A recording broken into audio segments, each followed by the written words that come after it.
আসসালামু আলাইকুম, স্বাগতম সবাইকে। আচ্ছা, বাংলাদেশে বর্তমানে আমরা বিশেষ করে প্রধানমন্ত্রী তারেক রহমানের চীন সফরের পরে একটি খবর চাউর হয়েছে, বাংলাদেশ কি আবার চীনের ঋণের ফাঁদে পড়তে যাচ্ছে। এবং সবচেয়ে ইন্টারেস্টিং ব্যাপার, বিগত সরকারের আমলেও বিশেষ করে বিভিন্ন দালাল মিডিয়া দালাল মিডিয়া আমি কেন বলবো, বাংলাদেশে মূলত আহ, বিশেষ করে ইন্ডিয়ার অনেক মিডিয়া এজেন্ট বা ইন্ডিয়ার বিশেষ করে গোয়েন্দা সংস্থা খুবই অ্যাক্টিভ। তো এছাড়া তাদের এজেন্ডা বাস্তবায়ন করে এই দেশে বিভিন্ন পেশাজীবী, সাংবাদিক, তারপরে কূটনীতিক অনেকেই রয়েছেন। এখন এই যে চীনের ঋণের ফাঁদ বারবার বাংলাদেশে একটি বিশেষ করে বড় বড় হলুদ মিডিয়া, তারা মূলত মিডিয়া হলেও তারা সত্য এবং বস্তুনিষ্ঠ নিউজ তারা প্রকাশ করে না, যে কারণে তাদেরকে হলুদ মিডিয়া বলতে হয়। তো মূলত বাংলাদেশ কি আসলেই চীনের ঋণের জালে জর্জরিত, বা বাংলাদেশ কি চীনের ঋণের জালে বা ফাঁদে পড়ছে? এটা আসলে কতটুক বস্তুনিষ্ঠ, এটা আমরা আসলে ডেটা বিশ্লেষণ করে দেখব, বা সত্যি কত টাকা বাংলাদেশ সরকার কোন দেশ থেকে নিয়েছে, এটা আমাদের সবার জানা দরকার। কারণ এই হলুদ মিডিয়া মানুষদেরকে বিভ্রান্ত করে, মানুষদেরকে তাদের যে চিন্তা চেতনাকে ডাইভার্ট করে। তো সবচেয়ে ইন্টারেস্টিং কথা হলো, বাংলাদেশ সরকার যে ঋণের যে তালিকা, যদি দেশ হিসেবে আপনি বিবেচনা করেন, চীনের অবস্থান তৃতীয়।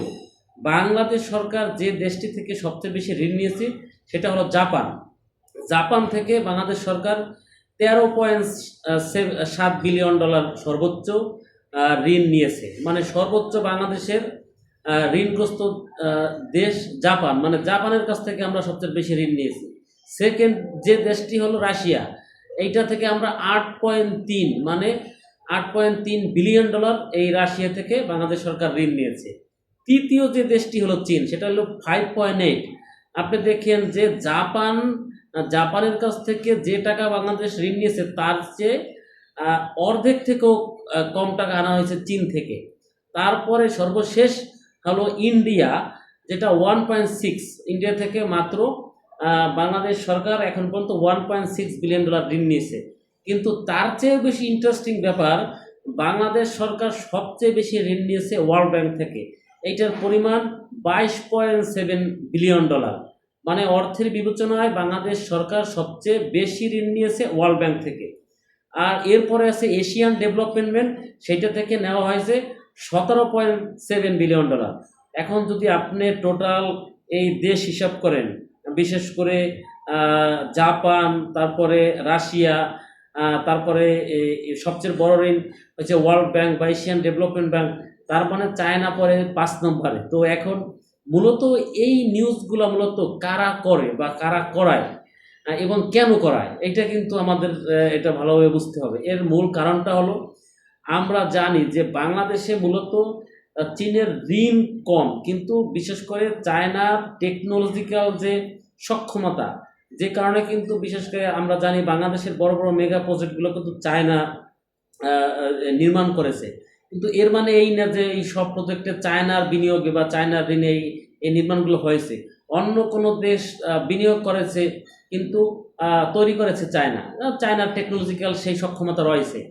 আর ইন্ডিয়ার ইন্ডিয়া বা ইন্ডিয়ার যারা কূটনৈতিক বা ইন্ডিয়ার যারা এজেন্ট আছে বাংলাদেশে, এদের মূল সমস্যা একটি ন্যারেটিভ প্রতিষ্ঠা করা, যে চীনের কাছ থেকে মূলত ঋণ নিলে বাংলাদেশ ঝুঁকির মধ্যে পড়বে। কিন্তু আরও যেটা ইন্টারেস্টিং ব্যাপার, বাংলাদেশ এখন পর্যন্ত ঋণ নেওয়ার যে ঝুঁকির, সে তার মধ্যেও নেই। এমনকি বিশেষ করে যেহেতু চীনের ঋণের খাত সম্পর্কে কথা হচ্ছে, এখন পর্যন্ত বাংলাদেশ যে চীন থেকে ঋণ নিয়েছে, সব ঋণের যে কিস্তি সেটা কিন্তু আপ টু ডেট, কখনো কোনো ঋণ রিশিডিউল করতে হয়নি। কারণ আপনারা জানেন যে ঋণ যদি পরিশোধ করতে একটি দেশ অপারগ হয় বা ব্যক্তি, এটা কিন্তু আবার নতুন করে নবায়ন করতে হয়। কিন্তু ইন্টারেস্টিংলি বাংলাদেশ যে ঋণ নিয়েছে পর্যন্ত চীন থেকে, কখনো কোনো ঋণ কিন্তু রিশিডিউলও করতে হয়নি। তো এখন যেটা বলতেছিলাম, কেন এই যে একটি দালাল মহল, হলুদ মিডিয়া কেন এগুলো প্রচার করে, এর মূল কারণ হলো চীনের সাথে আমাদের যে একটি আন্ত এবং একটি আন্তর্জাতিক যে একটি ইনফ্রাস্ট্রাকচার বা নির্মাণ যে একটা চুক্তি, বা চীন যে আমাদের বাংলাদেশে কিছু নির্মাণ কাজ করে যার মাধ্যমে বাংলাদেশ এগিয়ে যায়, যেটা মূলত আমাদের এই দালাল মিডিয়া ইন্ডিয়ার এজেন্ট হয়ে কাজ করে, তারা মূলত এটা চায় না। তারা বাংলাদেশের মানুষের মধ্যে একটি ভীতি সৃষ্টি করে, তাদেরকে ভুল মেসেজ দেয়, যে কারণে বর্তমানে তথ্য প্রযুক্তির যুগ, আমরা কিন্তু চাইলে সঠিকটা জানতে পারি। আপনারা বিশেষ করে বর্তমানে জানেন যে হলুদ মিডিয়া, বিশেষ করে বাংলাদেশের কোনো টিভির নিউজ কিন্তু বর্তমানে বিশ্বাসযোগ্য খুব কম। তো যে কারণে যেহেতু আপনাদের সবার হাতে স্মার্টফোন আছে, আপনারা সঠিক তথ্য নিজেরা জানতে পারেন, বা বিশেষ করে বর্তমানে বিভিন্ন ইউটিউব বড় বড় চ্যানেল আছে, তারা সঠিক নিউজ দেয়, কিন্তু কিছু অ্যাক্টিভিস্ট আছে তারা সঠিক নিউজ দেয়, কিন্তু এই যে আমাদের যে মূল স্ট্রিম মিডিয়া, এই ম্যাক্সিমামই দালাল, এরা কিন্তু সঠিক তথ্য দেয় না। তো আমরা যেটা দেখলাম যে মূলত বাংলাদেশ চীনের ঋণের ফাঁদে পড়ার প্রশ্নই আসে না।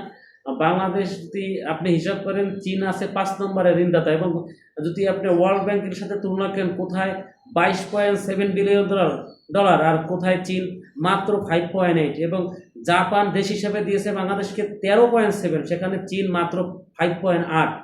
তো এইটা মূলত কেন, মূলত এইটা আপনারা বুঝতে পারলেন যে এই ধরনের নিউজ দেখে বিভ্রান্ত হবেন না।